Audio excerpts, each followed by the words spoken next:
Guys, சுட சுட road கடைக்காரன் வீட்டில் எப்படி செய்யுதுன்னு பார்க்கலாமா? வாங்க பார்க்கலாம்.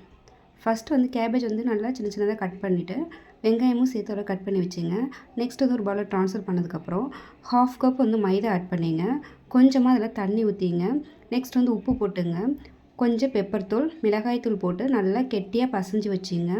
ஒரு கடாயில் எண்ணெய் ஊற்றி நான் வந்து தேங்காய் தான் ஆட் பண்ணியிருக்கேன். உங்களுக்கு வேணால் ஆயில் ஆட் பண்ணிங்க. தேங்காய் ஆட் பண்ணிவிட்டு நீங்கள் பசஞ்ச எல்லாத்தையுமே போட்டு பொரித்து எடுத்துங்க. நல்லா ப்ரௌனிஷாக அது வந்து கலர் வந்து மாறி வரணும். பொரிச்சது எல்லாமே ஒரு பிளேட்டில் வந்து மாற்றி வச்சுங்க. நெக்ஸ்ட்டு வந்து ஒரு கடாயை வச்சு அதில் எண்ணெய் ஊற்றி கொஞ்சமாக வெங்காயம், தாளிப்புக்கு கருவேப்பிலை ஆட் பண்ணிக்கலாம். நான் வந்து கருவேப்பிலை லாஸ்ட்டாக தான் போட்டிருக்கேன்.